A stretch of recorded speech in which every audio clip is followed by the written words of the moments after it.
Windswept House was published in 1995, July of 1995. It is now coming out in paperback. And we're talking with Father Malachi Martin, who is the author, best-selling author of that book, and other books of interest, The Keys of This Blood, The Final Conclave, and The Jesuits. Welcome to the program, Father. Good evening. Thank you. It's good to be with you, Michael. Let me ask you this before we get into the heart of the interview. Mm-hmm. Since Windswept House was published in 1995... It was 1996, Michael. I'm sorry, 1996. June 1996. Okay, since it was published in June of 1996... Yes. What has changed?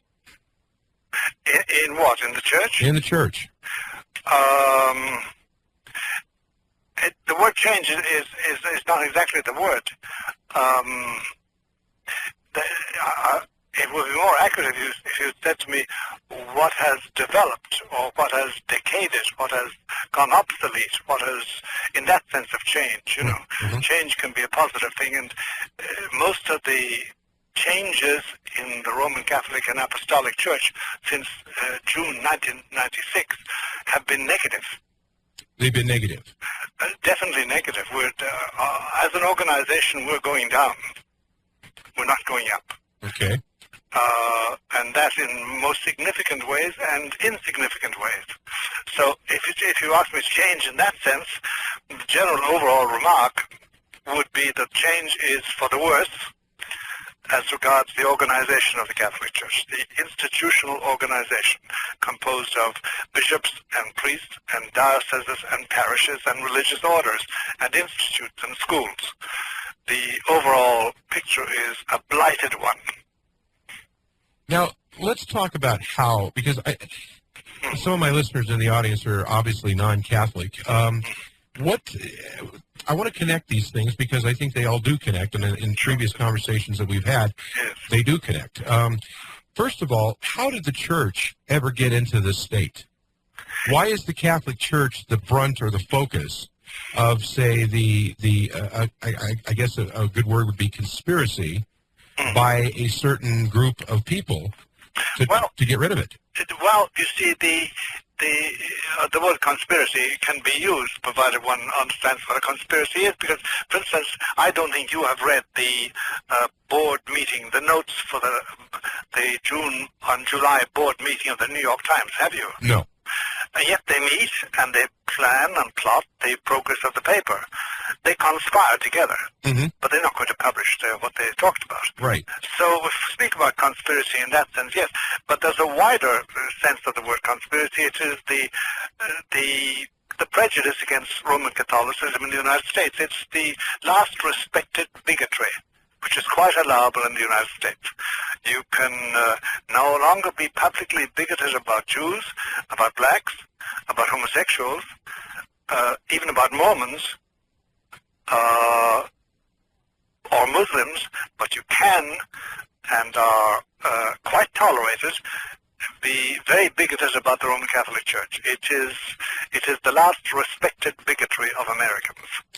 If I may read a quote from Winston Churchill, the thing about conspiracy is interesting.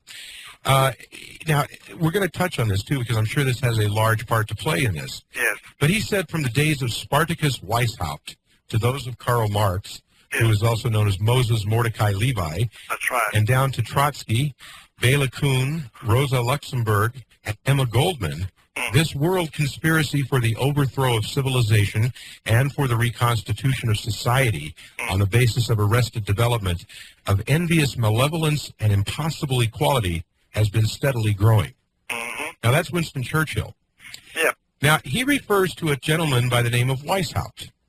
Yeah. How much of what is going on in the world today regarding the Catholic Church and the New World Order, how much of this has to do with Adam Weishaupt? A very great deal, because Adam Weishaupt was a great Freemason, member of the Lodge, and the Lodge are in the forefront of the general effort to neutralize and offset the influence of the Roman Catholic Church. It's Michael, when you get down to the point of speaking about conspiracies and plans and plots, of course, you will be laughed out of court because they'll just simply say, well, he is a conspiratorial type. He relies on conspiracies. Right. And therefore, it's not a very useful way of describing what's happening in the Catholic Church, especially since you're trying to put the blame in the wrong place. The changes that have taken place in the organization, the institutional organization of the Roman Catholic Church, the changes have been the deliberate work of three popes.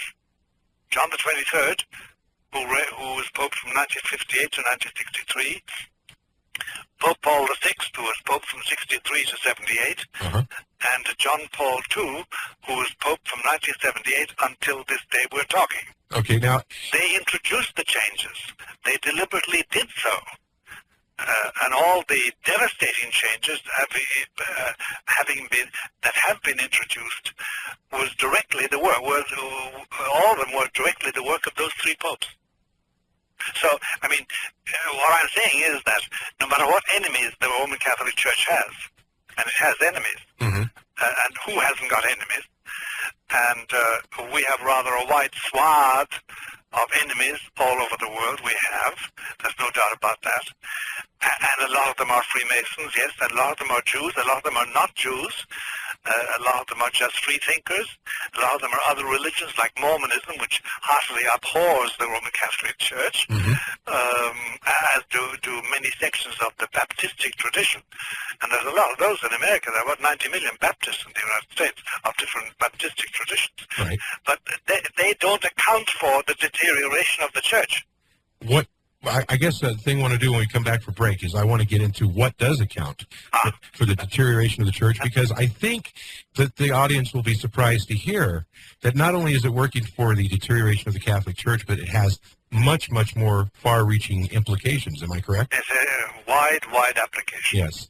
We're talking about not only the Catholic Church. I don't want anybody to get the wrong impression. This is not a program about the Catholic Church per se. However, what is going on with the Catholic Church is that the Catholic Church appears to be, and not only appears, but is, a major player in the upcoming New World Order, which we hear so much about today. And as we're going to hear from my guest, Father Malachi Martin, in just a moment, there is also another element in this mix that is working in other areas, and we're going to touch upon all of those. And very interesting program. Welcome back, Father.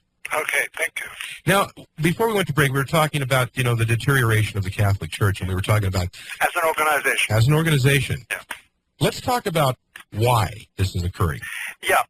Before we do that, we should make it clear to, at least I should make my mind clear to our listeners, namely that we make a radical distinction between the institutional organization composed of bishops and priests and dioceses and parishes and institutes and schools and universities and libraries, und so weiter, as our German cousins say. Between that, the institutional organization, and what we call the mystical body of Christ. And what is that? It is the assemblage of all those in a state of grace, what the Roman Catholics call the state of grace. And they are either in heaven, or they're in purgatory, or they're on earth, and they're observant Catholics. Okay. There's a distinction between those two elements that make up the Roman Catholic Church. Okay. Now, what is deteriorating is the organization. And the question we've just touched on, the fundamental question is, what has caused it? And my remark was that it's our own doing. It was done by us to us. It was done by three popes, followed by their bishops, to the institutional organization. Why?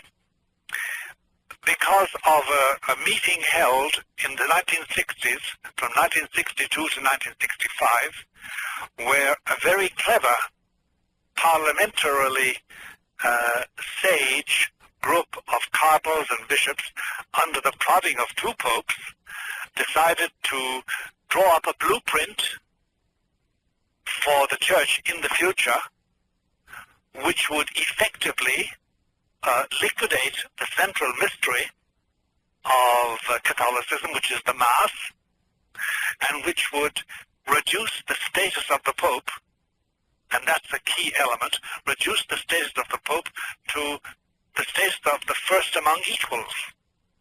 And both of those things require explanation, but it was a blueprint drawn up, and it's taken just about 30 years to implement. And Pope John Paul II, the present Pope, he has achieved finally the complete deterioration of the organization itself. Now, you can ask, what is the motive? Why? The motive, I think, is misguided, of course, and was wrong in its calculation. Mm-hmm. But there was a great urge in the 60s at that meeting of the bishops. There were 2,800 of them, by the way, gathered in St. Peter's for 3 years. Now, this is Vatican II you're talking about. Vatican II, from 1962 to 1965. The spirit amongst them, and fomented by the popes in question and by the cardinals, and the cardinals are very important officials around the Pope, the spirit amongst them was, at all costs, at all means, let's get with the world. We've been isolated.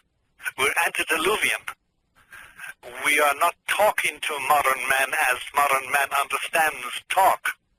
We're not with him in building his habitat. We've been too busy with our own spiritual matters and theological developments and converting people. Let's take a completely different attitude and let's join the world. And let's modernize everything. And the big word that John the 23rd used was aggiornamento, which means bringing things up to date. Now, that was their spirit. And in order to do that, they jettisoned, in the Vatican Council, they jettisoned sacred traditions that had always been traditions in the Catholic Church back to the time of the first popes in the first century. Peter, Linus, Cletus, Clement, and all the others. Mm-hmm. They jettisoned those and substituted more modern-sounding doctrines, especially on 2 or 3 capital points. One was about human liberty. The other was about marriage, the meaning of marriage, and the purpose of marriage. A third was concerning the Holy Father, concerning the Pope's authority. On those 3 points, they changed completely the organization of the Church. Now, why did they do it? I think it was a mistaken zeal to belong to the modern world, to catch up with it. And we have caught up with it in the sense that, Michael, today, if you study any country at all, even some mess of a country like North Korea or Albania, you'll find that, but in all normal countries, you'll find always there are 3 components, and only 3. The first important component is the government. Government is terribly important nowadays, much more important than it was for our grandfathers and grandmothers. Mm-hmm. And the second component is the business community. And in many countries, it's more important than the government, as in Switzerland or in Russia, modern Russia, and in the United States. Business is the fulcrum that moves the whole country. It's a big thing. And the third component is what we call that rabble of NGOs, non-governmental organizations. Everything from the International Firemen's Association to Mothers Against Drunk Driving to the Catholic Church and to all the churches. We are just NGOs. It's a name taken from the United Nations. And we're in the marketplace. We're no longer consulted, especially by anybody. No church is. All governments are independent of that. Even the so-called Muslim countries like Saudi Arabia and Iraq and Iran and all those. The religion has very little to do with the way the government is run. Now, there is an underlying... Wait till I finish this. Okay, go ahead. Now, the change is that the church is now competing in the marketplace, and competing with the weapons of competition, not with its spiritual power. Not with its spiritual power. And therein lies the conflict. As losing the battle, because the only weapons put in the hands of the church by Christ, who founded the church, are spiritual weapons.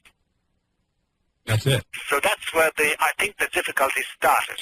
Now, so much so, Michael, that, and this is going to shock some of even our non-Catholic listeners, we have now, the Catholic Church, in its latest statistical index, has just published that Catholics number 1 billion plus. Wow. Out of 5 billion, a population of 5.5 billion. And yet, you can safely say, if you're going to be frank, and of course, as the British say, bloody-minded, you're going to tell the truth and say that certainly 2/3 of those Catholics throughout the world, Latin America, Europe, Asia, Australia, Canada, USA, 2/3 are being led by the nose, unknowingly, out of the Catholic faith, because they're not taught the Catholic faith as it was always taught. Is this part of and we'll answer this after the break, but is this part of a larger grand design by someone? Well, the only person who really designs history is Christ. Okay. He is the king of history. All right. And therefore, it's what he has in mind that we should concentrate. Of course, there are little plots and plans, and there are little foolish little lodges of Freemasons making their plots and plans, and there are still communists, and there are still anti-Catholics, and there are still sort of official atheists. There's everything as gross as NAMBLA, the North American Man-Boy Love Association, up to, something like Maurice Strong runs, sort of natural religion and recourse to a completely earthly life. I guess it's Father Malachi Martin, author of Windswept House, a novel, talking about the main theme of the book is the undoing or the destruction, if you will, of the institution of the Roman Catholic Church. We're talking about reasons that this is occurring, and I wanted to find out, because one of the elements that we find in your writings, Father, is that there is it's heavily laden with references to Fatima. Yes, it is. And that enters into the wider picture. We'll have to explain Fatima very briefly for our listeners so that they refresh their memory about it if they don't know about it. But the key, Michael, for me is this. When I survey what the churchmen have done to the organization since 1960, what they have done to it to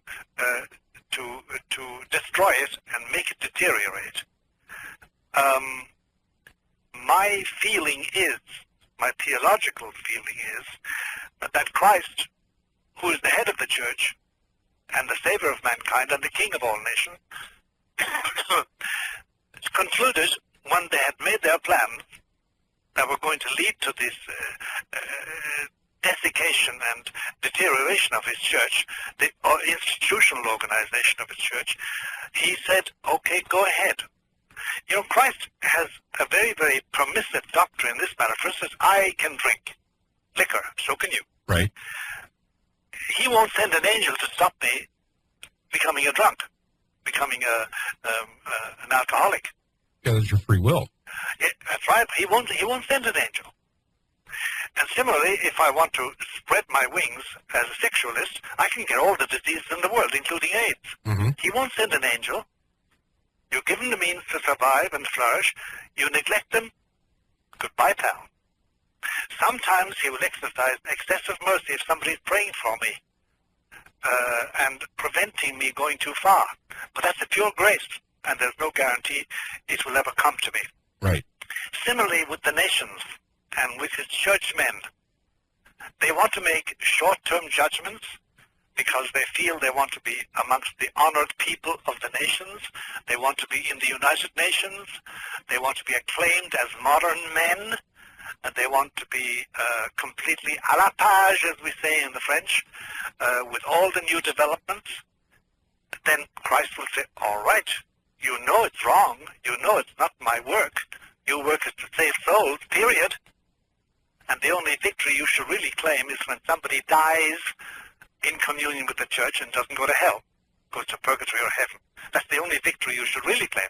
But you want another victory on earth. You want to build man's habitat, and you want to share in the glory of creating a new civilization, which is what two popes have said explicitly in the last 30 years. That has nothing to do with my message on the cross and with the salvation I won for you all. But go right ahead, because I'm now getting tired of this organization. And just as I will leave a human body racked with liquor and with a venereal disease, I will let it perish, if that's the free will choice of the man. So I will let this perish and build something new in its place. So I think it's the permissive will of Christ, letting men's perversity, churchmen's perversity and infidelities work out to the destruction of an organization which, in the final count, he doesn't need. He doesn't need. I think it's as simple as that. And you see, Michael, there's a scene in the gospel.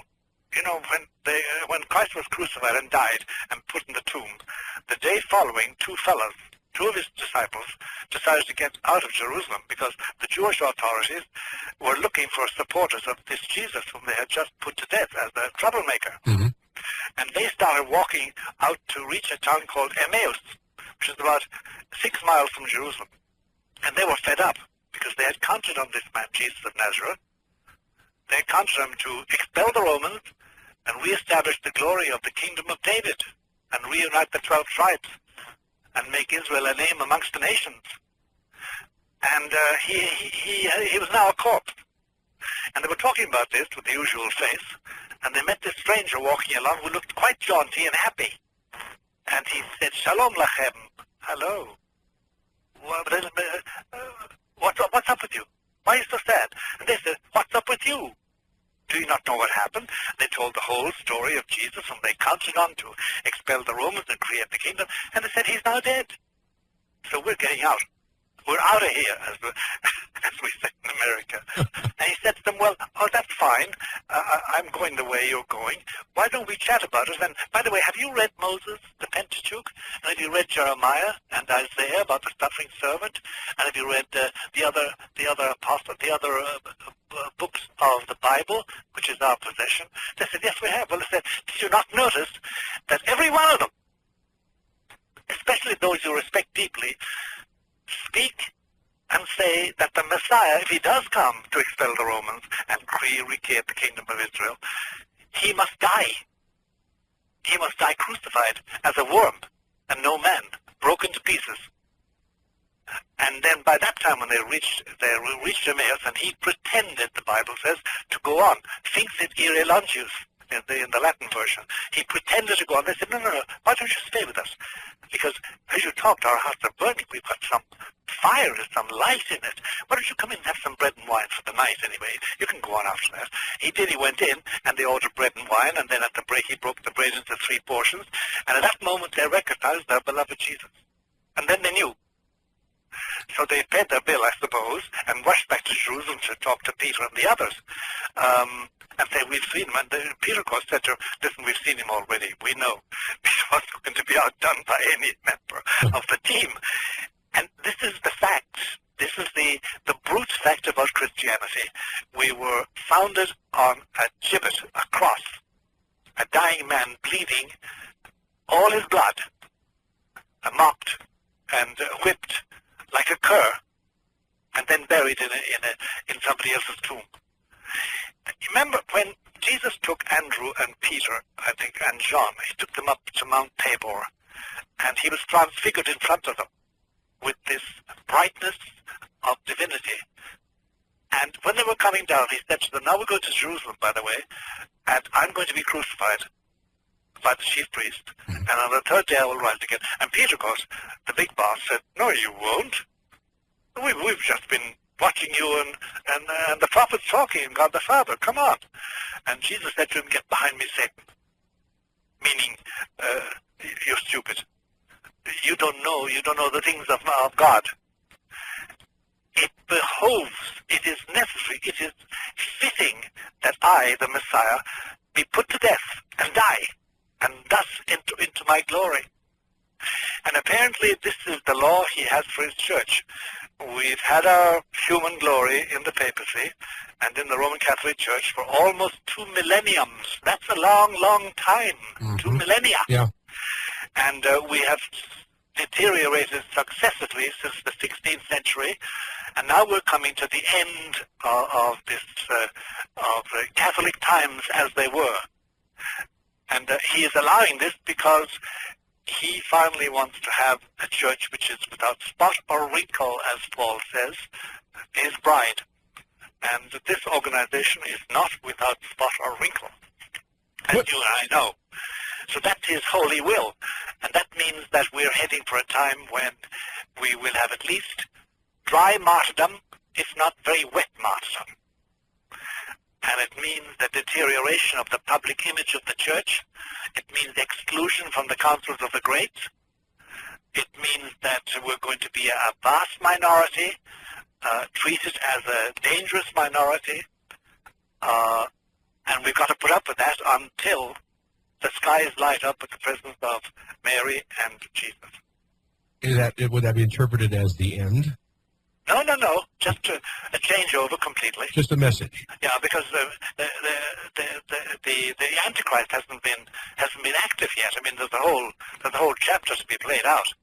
The coming chapter refers to this desolation of the vineyard, this destruction of the organization, which is auto-destructing, as Paul VI, in his misery towards the end of his life, and he helped mightily in it, he said the church is auto-destructing itself. It's killing itself off. Talk about some of that also in this program tonight. Father, to wrap up the National Hour, yeah. Let's get a closing comment. Basically, we're in 1998. Is the Antichrist alive in the world today? Do you think he's there somewhere? Oh, he's alive, but he's not. His time isn't yet. He's not. His public function has not started. Okay. Because he will have a public function. And by the way, there's no, if you want to spend a couple of minutes on it, there's no question we will recognize him. The Bible is absolutely explicit about it. What are the signs? There will be 3 things we will know it's the Antichrist. First of all, the world will be faced with problems that are insoluble in our present condition of technology and wisdom. That wouldn't be far off.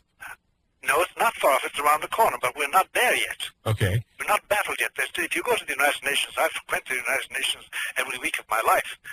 There's a jaunty we can do spirit, which will be broken, of course. But I've no Schadenfreude about that. I have no joy at that. It's going to be misery for many people, compared to which the misery of Rwanda is a passing joke.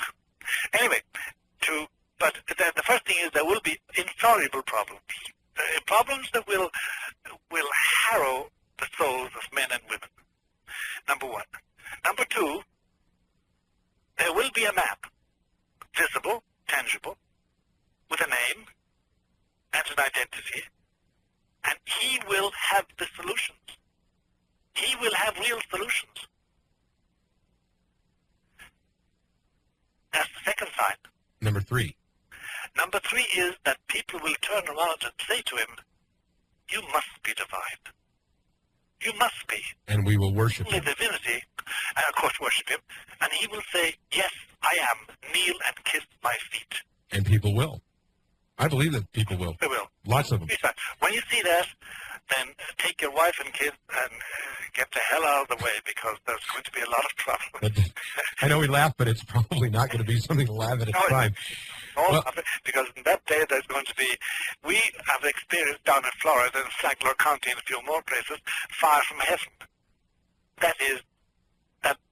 That's a joke compared to what's going to happen. I understand. We're about out of time for this first hour. Yeah. What are you working on now? What projects are you working on now? You're working on another book? 2 projects. What are they? 2 of the, writing, of course, and then I have a lot of consultation and a lot of talking. When is your next book coming out? That depends on the opportunity. At the present moment, the condition of the Catholic Church is so iffy, it's too long to explain in a few moments, that it's very hard to know when is the best time to publish a book. Because whatever book I published, I wanted to hit the button for that particular period. Windswept House did, because they predicted what was going to happen. Yeah. Down to details that really angered an awful lot of churchmen, because they felt that I had spied on them, and I hadn't. Well, hey, their game needs to be exposed, and I think you've done a very good job at doing it because there's a lot to this.